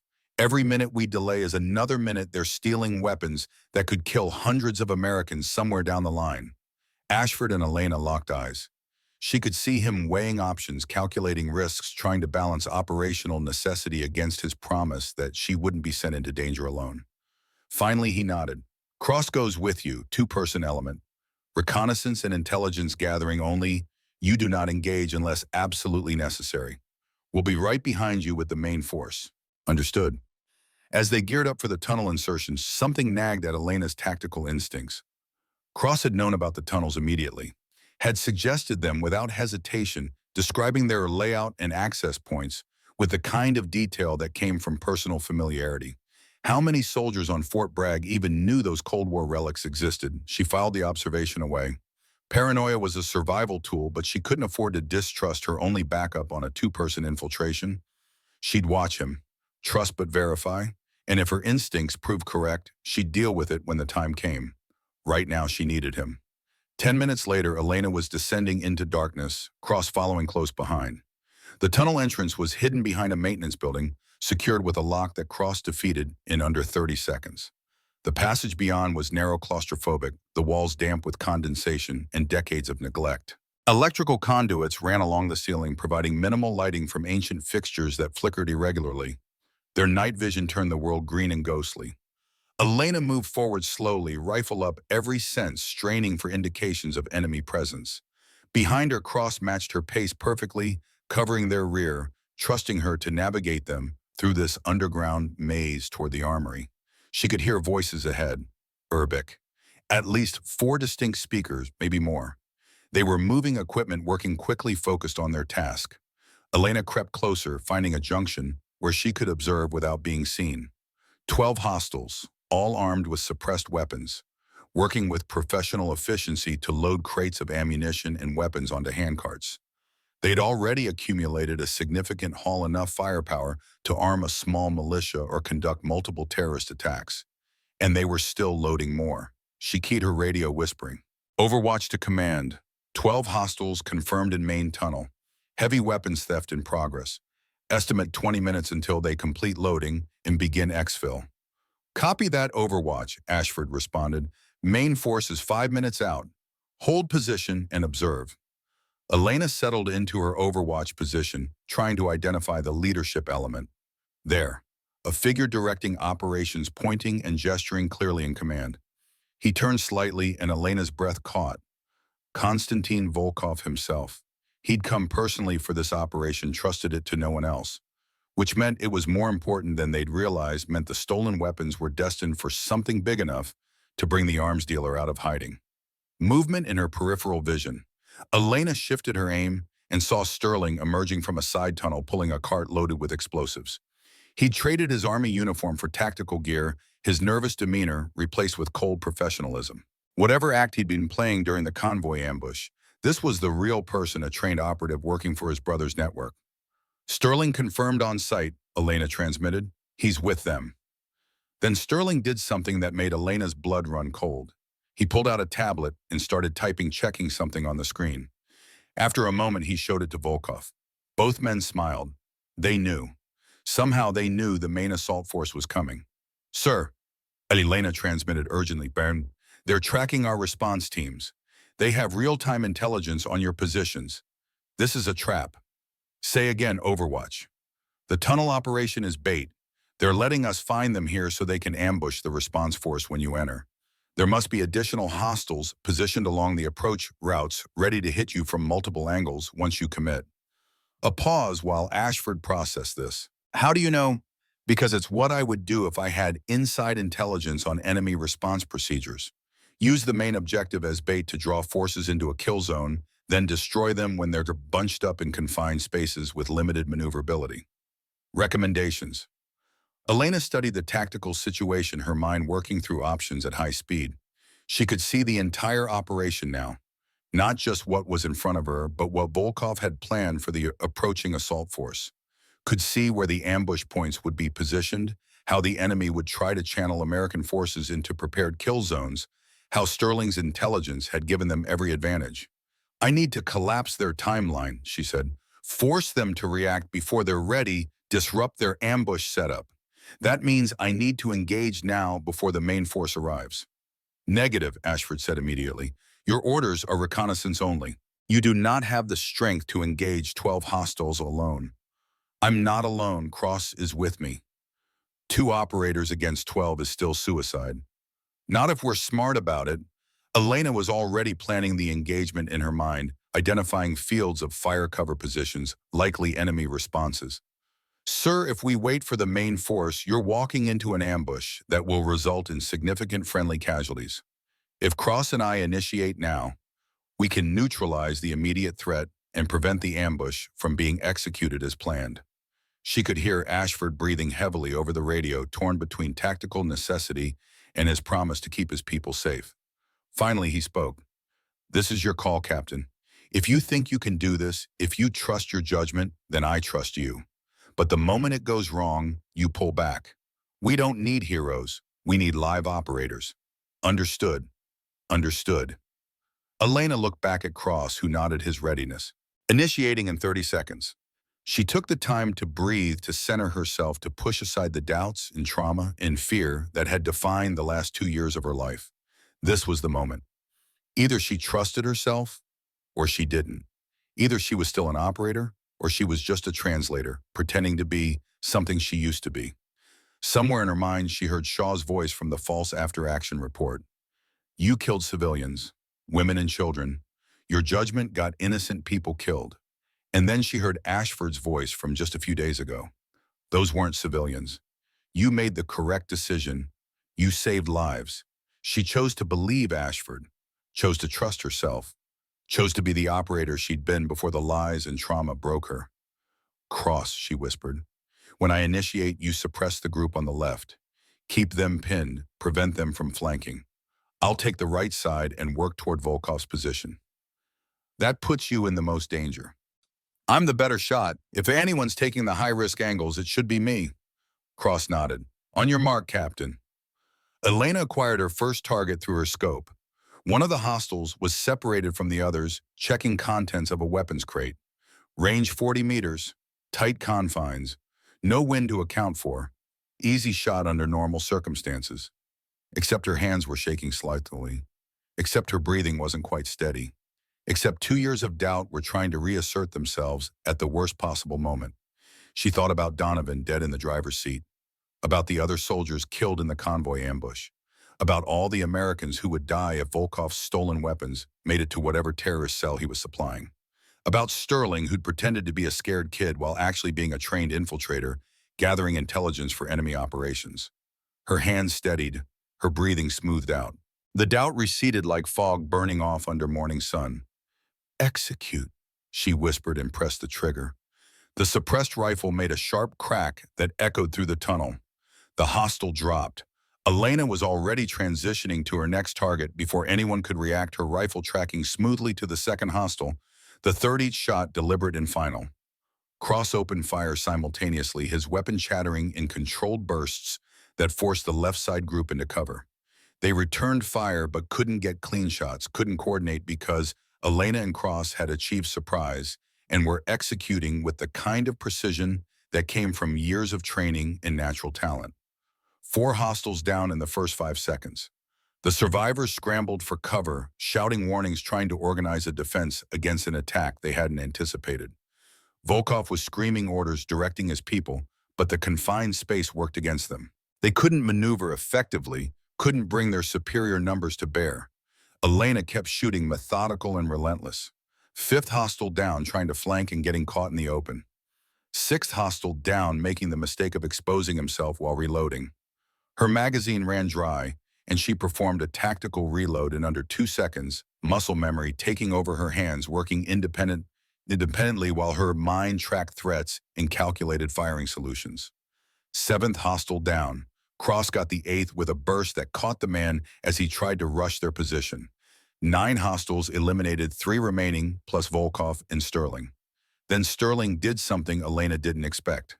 Instead of fighting, he grabbed Volkov and dragged him toward a side tunnel, clearly intending to escape, while the remaining hostiles covered their withdrawal. She had a shot maybe 2 seconds where Sterling's head was visible in her scope, but she hesitated. Not because she doubted the shot, because she needed them alive. Needed Volkov to testify about his networks, needed Sterling to reveal how deep the infiltration went, needed answers more than she needed revenge. The hesitation cost her the shot. Sterling and Volkov disappeared into the side tunnel. The 3 remaining hostiles laid down suppressive fire, forcing Elena and Cross to take cover while their principals escaped. "Cross, they're rabbiting through the east tunnel," Elena transmitted. "I'm pursuing. You hold here and secure the weapons." "Negative, you don't go alone." But Elena was already moving, sprinting after Volkov and Sterling, her rifle up, her mind focused with absolute clarity on the task at hand. She could hear them ahead running through the darkness, their footsteps echoing off damp walls. She was faster, unburdened by body armor, her body conditioned by years of training. She was gaining on them. The tunnel branched. Elena read the scuff marks in the dust, followed the path that showed recent passage. The footsteps were louder now. She was close, very close. She rounded a corner and found them. Sterling was trying to arm a series of explosives he'd apparently pre-positioned along this tunnel section. Volkov stood behind him, a pistol in his hand, aimed directly at Elena's center mass. The range was maybe 15 feet, close enough that missing would be almost impossible. "Captain Vaughn," Volkov said, his English heavily accented, but clear. "I have wanted to meet you for a very long time. The woman who killed my brother. Except you did not kill him, did you? That was the lie, the beautiful lie that broke you so perfectly." "Your brother is a traitor," Elena said, her rifle aimed at Volkov's head but not firing. "Not yet. Working for you against the country he swore to serve. Alexei was never American. None of us are. We are Volkov. Family is everything. Country is just a word that people use to justify killing each other." He smiled coldly. "You understand this, yes? You killed for your country and they rewarded you with lies and trauma. They broke you because you were too effective, too dangerous. They feared you. Shaw broke me. Shaw filed the false report. Shaw is the traitor. Shaw is a mercenary. He works for whoever pays him. Currently that is me. But tomorrow, who knows, mercenaries have no loyalty." Volkov's pistol never wavered. "But you, Captain, You have loyalty, even after everything they did to you, even after the lays and pain and years of suffering. You still serve them. What? It was a good question. Elena had asked herself the same thing during countless sleepless nights, wondering why she kept coming back to an institution that had failed her so badly. The answer wasn't simple, couldn't be reduced to patriotism or duty or any other easy explanation. Because the people I serve with deserve someone watching their backs, she finally said. Because Donovan and the others who died in that convoy deserve better than being sacrificed in your brother's intelligence gathering operation. Because I'm good at protecting people, and that means something even when everything else is complicated. Beautiful answer, Volkov said. Wrong answer, but beautiful nonetheless. Sterling finished arming the explosives. Charges are set, he reported. 30-second timer. We need to move now. Kill her, Ging, Volkov ordered, backing toward the exit tunnel. Then we leave. Sterling raised his own weapon, aimed at Elena. His hand was steady, his expression emotionless. The scared kid from the convoy was gone, completely replaced by a trained killer, with no hesitation about executing an unarmed operator trapped in a dead-end tunnel. Elena had a choice. Shoot Sterling, probably take return fire from Volkov, maybe survive, but probably not. Or drop her weapon, surrender hope for some kind of negotiation or rescue before the explosives detonated. She made a third choice. She shot the explosives. Her round hit the detonator Sterling had just armed, triggering an immediate explosion instead of the planned 30-second delay. The blast was massive in the confined space, a wall of fire and pressure that lifted Elena off her feet and slammed her backward into rough concrete. Her armor absorbed some of the impact, but not enough. The world became pain and ringing and darkness threatening to swallow her whole. Through the haze of concussion and dust, she saw Sterling blown completely apart by the blast, saw Volkov thrown against the tunnel wall with bone-breaking force, saw the ceiling beginning to crack and crumble as the explosion compromised structural integrity throughout this section of tunnel. She tried to move and discovered her right leg wasn't responding correctly. Looked down through the dust and saw blood spreading across her uniform. Not arterial spray, she'd know that pattern too well, but enough bleeding that she needed medical attention soon, or the tactical situation would become irrelevant because she'd be dead anyway. Volkov was still alive somehow, crawling toward the exit tunnel despite obvious injuries, leaving a blood trail behind him, refusing to quit even when everything was falling apart. He was tough. She had to give him that. Most people would have stayed down after a blast like that. Elena forced herself to move, ignoring the screaming protest from her damaged leg. She couldn't let him escape. Couldn't let him disappear back into whatever network had sheltered him this long. She needed him alive to answer questions, to testify, to help unravel the conspiracy that had nearly destroyed her. She crawled after him, her rifle forgotten somewhere in the blast debris, relying on her sidearm and determination, and whatever reserves of stubbornness had kept her alive through 5 years of combat operations. Above them, the ceiling groaned ominously. Chunks of concrete fell crashing to the floor. The entire tunnel section was going to collapse. Minutes at most before they were buried under tons of rubble. Volkov reached the exit tunnel and tried to stand. His legs wouldn't hold him. He fell. Tried again, fell again. Looked back and saw Elena still coming, still refusing to quit despite her injuries. "You are insane," he said, blood running from his mouth. "The tunnel is collapsing. We are both going to die." "Then we die," Elena said, reaching him, grabbing his collar with her good hand, dragging him back toward the main tunnel, where Cross and Ashford's assault force would be fighting to secure the armory. "But you're going to answer questions first." A support beam gave way with a shriek of tortured metal. More ceiling collapsed, blocking the exit tunnel, trapping them in this section with no way out except back the way they'd come. Elena kept dragging. Volkov kept moving, her vision graying at the edges from blood loss and pain and the sheer physical effort of moving two bodies through a dying tunnel. She heard voices, shouting, someone calling her name. Cross, she thought. Or maybe Ashford. Hard to tell through the ringing in her ears and the thunder of collapsing concrete. She tried to respond, but her voice wouldn't work properly.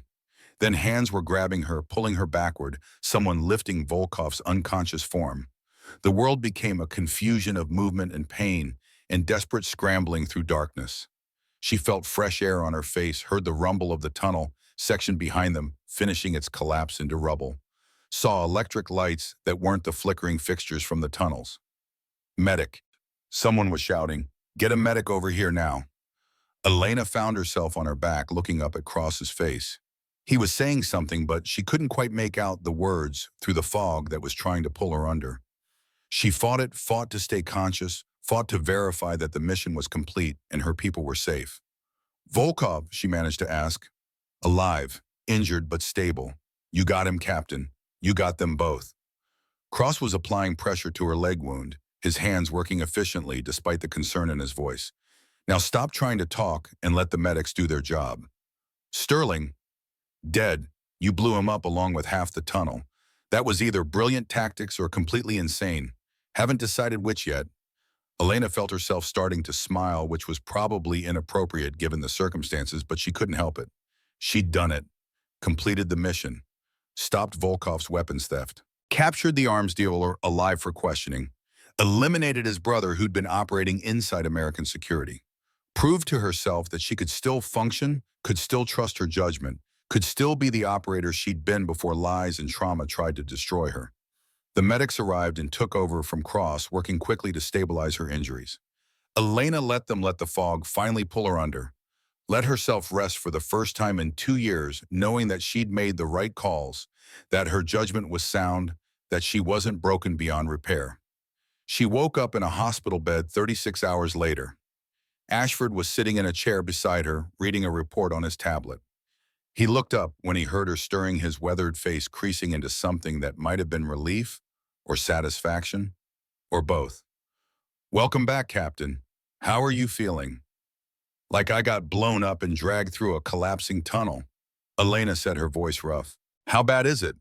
"Shrapnel wounds to right leg, minor burns, concussion, 3 cracked ribs and various contusions. Nothing career-ending if you're interested in staying operational. You'll be on medical leave for 6 weeks minimum physical therapy after that. But the doctors say full recovery is likely." Volkov, in custody, singing like a canary about his entire network because he's smart enough to know cooperation is his only path to avoiding a life sentence. "We've already rolled up 12 additional operatives based on his information. Major blow to international arms trafficking in this region." Shaw, arrested trying to flee the country. He's facing charges of espionage, conspiracy, providing materials support to terrorist organizations, and about 15 other federal crimes. He'll spend the rest of his life in prison if he's lucky.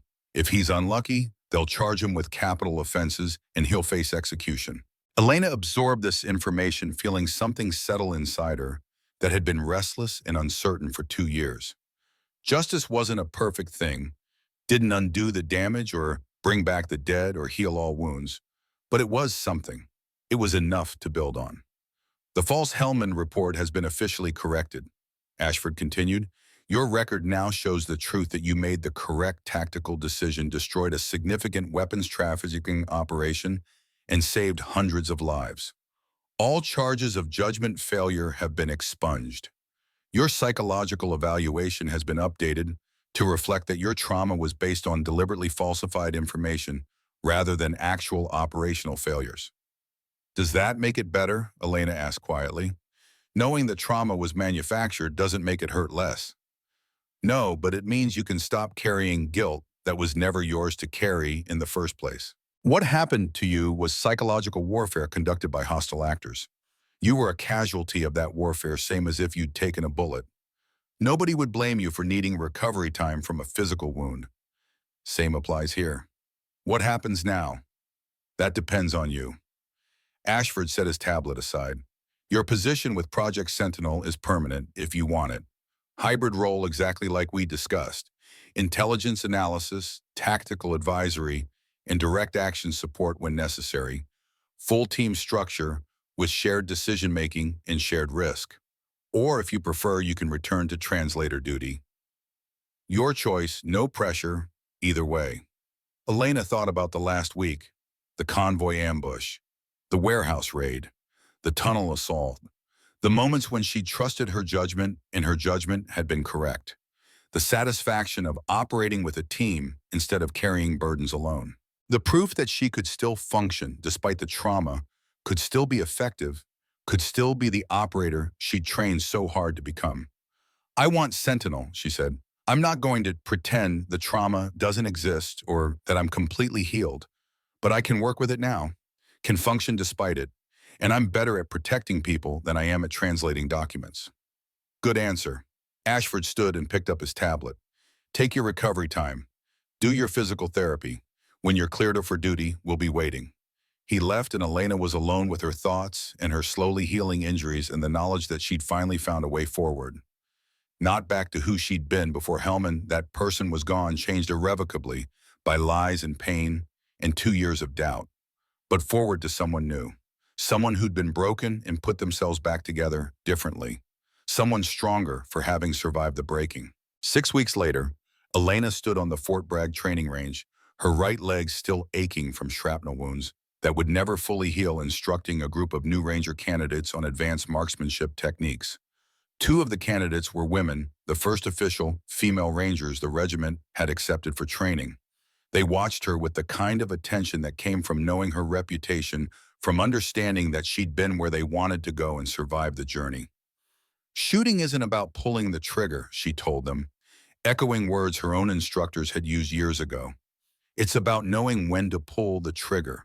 Timing matters more than marksmanship. Judgment matters more than speed. And trust in yourself matters more than anything else, because the moment you start doubting, you start missing. She demonstrated putting 5 rounds through the center of a target at 300 meters, the shots grouping tight enough that a playing card would cover all the impacts. The candidates watched in respectful silence. Captain Vaughn, one of the female candidates, asked, "Is it true you took out 15 hostiles during a convoy ambush by yourself?" 17 actually, Elena corrected. But I wasn't by myself. I had teammates providing security communications and backup. Nobody operates alone. The moment you start thinking you're a one-person army, you're setting yourself up for failure or death or both. She saw Specialist Wyatt Sterling's replacement in the group, a young soldier named Cooper, who'd been assigned to convoy security after Sterling's death. He raised his hand tentatively. "Ma'am, how do you deal with making mistakes in combat, like if you make the wrong call and people die because of it?" Elena was quiet for a moment, considering her answer carefully. These soldiers deserved honesty, not comfortable lies. "You carry it," she finally said. "You acknowledge the mistake, you learn from it, you make sure you don't repeat it, but you don't let it paralyze you. Doubt is useful in small doses. It keeps you careful, keeps you checking your assumptions. But too much doubt and you can't function. The key is finding the balance between healthy caution and crippling fear." She paused, then added, "And sometimes what you think is a mistake turns out not to be. Sometimes the information you based your decision on was wrong, and you did the right thing despite being lied to. Trust yourself first. Trust your training. Trust your teammates. Everything else is just noise." The training session continued for another hour. Elena moved among the candidates, correcting stances, adjusting breathing techniques, offering the kind of detailed instruction that came from thousands of hours of trigger time. This was different from being an operator, but it was still important, still valuable, still protecting people, just in a different way, by making sure the next generation of soldiers had the skills and knowledge to survive the fights that were coming. When the session ended and the candidates dispersed, Elena found Cross waiting for her at the edge of the range. "Major Ashford wants to see us," he said. "Says there's a new situation developing that might require Sentinel's attention." "What kind of situation?" "Didn't say, just that it involves someone from your past and classified information that could compromise ongoing operations." Elena felt a familiar tightness in her chest, not fear exactly, but anticipation. Recognition that the quiet life she tried to build was never going to be an option, that her skills would always be needed somewhere, by someone, that this was who she was, and pretending otherwise was a waste of everyone's time. "Let's go see what Ashford needs." They walked across Fort Bragg together, 2 operators comfortable in their silence, comfortable with their roles, comfortable with the knowledge that danger was always going to be part of their lives, and that was acceptable as long as they faced it together rather than alone. In his office, Ashford briefed them on the new situation. Elena listened carefully, her mind already working through tactical implications, already planning responses, already being the operator she'd been trained to be. The translator persona was gone, burned away in the tunnels beneath Fort Bragg. What remained was harder, more honest, more integrated. Captain Elena Vaughn, Army Ranger, Project Sentinel operator, survivor of psychological warfare who'd come out the other side changed but functional. Someone who'd learned that you didn't have to be unbroken to be effective, didn't have to be fearless to be brave, didn't have to be perfect to be valuable. When Ashford finished the briefing, he looked at her expectantly. Assessment Captain. Elena studied the intelligence reports, the tactical maps, the threat analysis. Felt her mind slip into the focused clarity that came from years of training and operational experience. Felt the doubt and trauma recede into background noise that she could acknowledge without being controlled by. I can do this, she said with quiet confidence. We can do this. And somewhere in the back of her mind, she heard the voice that had haunted her for 2 years finally go silent. The voice that said she was broken, that said she couldn't be trusted, that said she had failed when it mattered most. That voice was gone now, replaced by certainty built on truth rather than lies. She was Elena Vaughn. She was a ranger. She was exactly where she needed to be. And she was ready for whatever came next.